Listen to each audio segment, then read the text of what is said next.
2025년 4월 16일 수요일 새벽입니다. 하나님 말씀은 마태복음 26장 51절에서 54절입니다. 예수와 함께 있던 자 중에 하나가 손을 펴 칼을 빼어 대제사장의 종을 쳐 그 귀를 떨어뜨리니 이에 예수께서 이르시되 내 칼을 도로 칼집에 꽂으라. 칼을 가지는 자는 다 칼로 망하느니라. 너는 내가 내 아버지께 구하여 지금 12군단 더 되는 천사를 보내시게 할 수 없는 줄로 아느냐. 내가 만일 그렇게 하면 이런 일이 있으리라 한 성경이 어떻게 이루어지겠느냐 하시더라. 하나님 말씀을 증거하겠습니다. 우리는 세상을 살아가면서 날마다 악을 마주하게 됩니다. 그래서 어떤 불의나 또 부정, 부조리한 일들을 보게 되면 본능적으로 이렇게 생각하죠. 저 악은 없어져야 된다, 사라져야 된다. 근데 그 생각 자체가 자연스러운 거예요. 그리고 심지어 의로운 이 분노처럼 느껴질 수 있다고 하는 거죠. 하지만 문제는 그 악을 없애는 그 방식에 있다고 하는 거죠. 보통은 또 다른 폭력을 통해서 그 악을 제거한다라고 하는 것입니다. 그러면 아이러니하게도 우리는 또 다른 폭력을 낳게 된다고 하는 거죠. 이게 딜레마다라고 하는 것입니다. 그 중국 무술 영화 같은 걸 이렇게 보게 되면 한 가족이 이제 적들에 의해서 이제 죽어갑니다. 공격당해서. 그러다가 꼭 보면 한 아이가 살아나죠. 그 아이를 향해서 이제 죽어가는 아버지가 유언을 남기죠. 우리 가문의 원수를 꼭 갚아라. 그러면 이제 그 아이는요, 열심히 막 무공을 키워가지고 나중에 이제 원수를 갚습니다. 근데 영화는 여기서 끝이 나지만 삶은 그렇지 않거든요. 끝이 아니에요. 처자식을 죽인 그 사람을 또 누군가는 원수로 알고 복수의 칼을 갈고 있다라고 하는 거죠. 그래서 또 기회가 되면 또 복수하고. 원수를 갚기 위해 행한 건데 그 사람은 또 다른 사람에게 이제 원수가 된다라고 하는 것입니다. 그러니까 보복의 그런 악순환이다라고 볼 수가 있죠. 오늘 이 본문을 보게 되면 예수께서 잡히시던 날 밤에 그 대제사장의 그 무리들이 칼과 몽둥이를 들고 예수님을 체포하러 왔습니다. 그 중에 한 사람이 우리가 알다시피 말고라고 하는 사람이죠, 말고.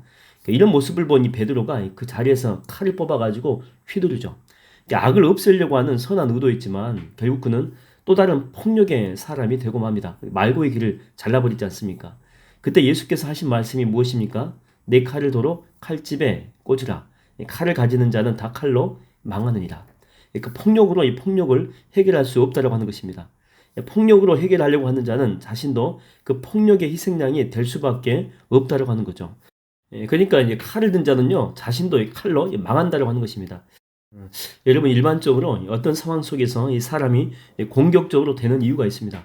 그는 바로 문제의 그 원인이 자기 안에는 없고 항상 외부에만 있다라고 생각하기 때문이죠. 저 사람이 문제라는 거예요. 저 사람. 저 환경이 문제다. 저것만 없으면 다 괜찮아진다라고 하는 거죠. 나는 옳다라고 하는 그런 자의식이 강한 사람이죠. 이 베드로 같은 경우를 보게 되면 검과 이 몽치를 가지고 있는 저들이 문제라는 거예요. 저들이. 예수님의 마음을 아프게 하고 힘들게 하는 존재는 바로 저들이다라고 하는 거죠. 근데 우리가 알다시피 여러분, 베드로는요, 저주하면서까지 주님을요 3번 부인합니다. 그리고 나중에 또 두려워가지고 자기 고향으로 숨어버린다니까요. 그러니까 자기한테도요, 이 검과 몽치를 가지고 온 자 못지않게 큰 문제가 자기 속에 있다라고 하는 것입니다.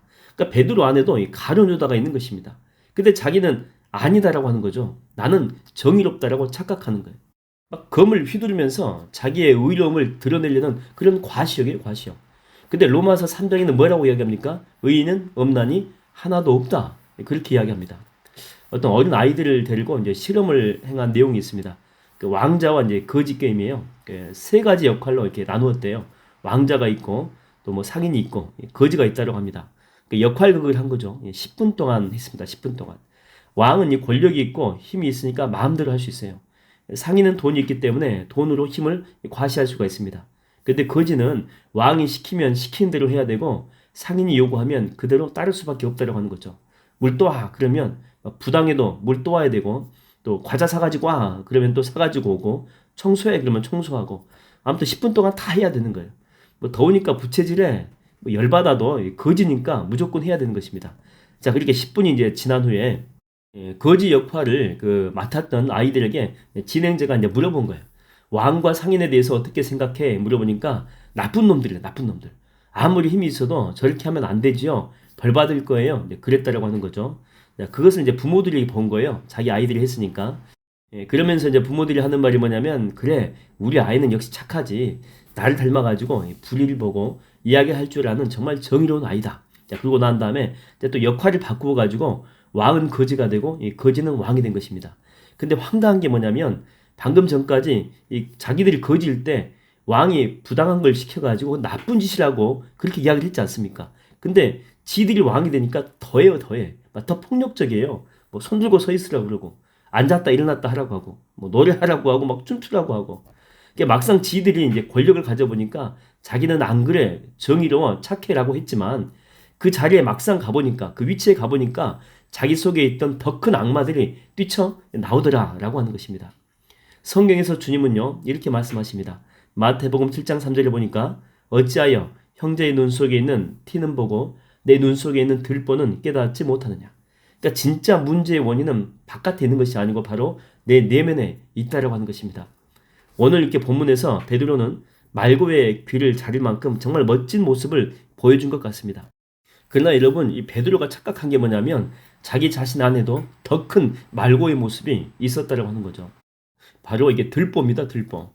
여러분, 우리가 주님을 위해 산다라고 할 때, 주를 위한 삶을 산다라고 할 때 착각하는 게 뭐냐면, 주를 위해서 내가 뭔가를 하는 것, 이게 바로 주님을 위한 삶이다라고 생각하는 건데 아닙니다. 주님이 제일 우리에게 바라시는 게 뭐냐면, 내 자신이 이렇게 변화되는 거예요. 내 자신이 순종의 사람으로, 이 거룩한 사람으로, 말씀의 사람으로 변화되는 거죠. 로마서 12장 2절에 보면 나와 있지 않습니까? 너희는 이 세대를 본받지 말고 오직 마음을 새롭게 함으로 변화를 받으래요. 예. 오늘 기도할 때에 여러분 속에 있는 그런 말고의 모습들, 또 여러분 속에 있는 이 가룟 유다의 모습들, 이런 것들이 있다면 예수 그리스도의 이름으로 다 물리치고 하나님의 선하시고 기뻐하시고 온전하신 그 성품이 여러분의 내면에 깊이 새겨지는 복된 시간이 되기를 주의 이름으로 축원드립니다.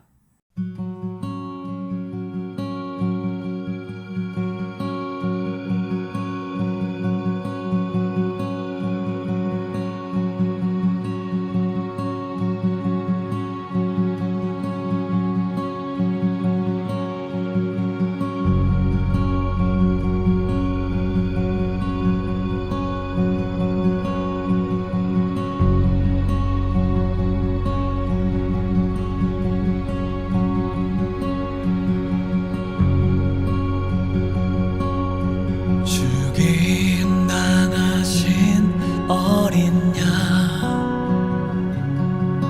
모든 족속과 방언, 백성과 나라 가운데서 우리를 피로 사서 하나님께 드리셨네. 죽임 당하신 어린 양,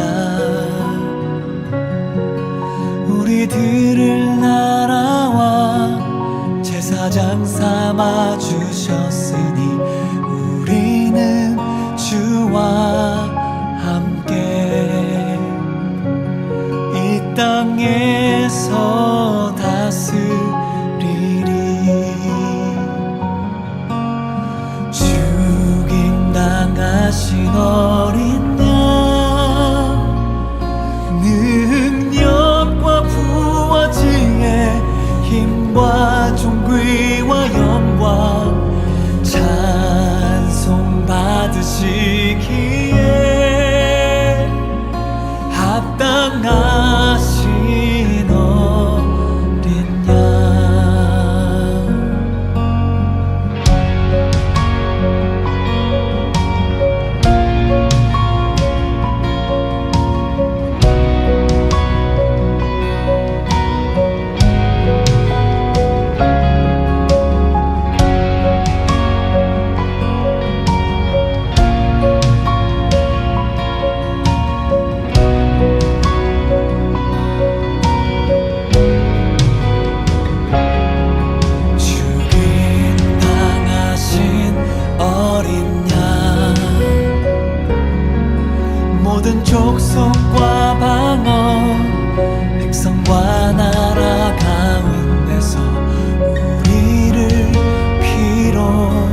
받으시기에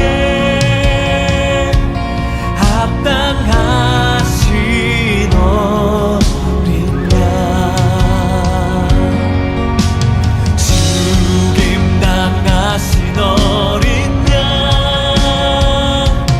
능력과 부와 지혜 힘과 존귀와 영광 찬송 받으시기에 합당하신 어린 양 죽임 당하신 어린 양 능력과 부와 지혜 힘과 존귀와 영광 찬송 받으시기에 합당하신 어린 양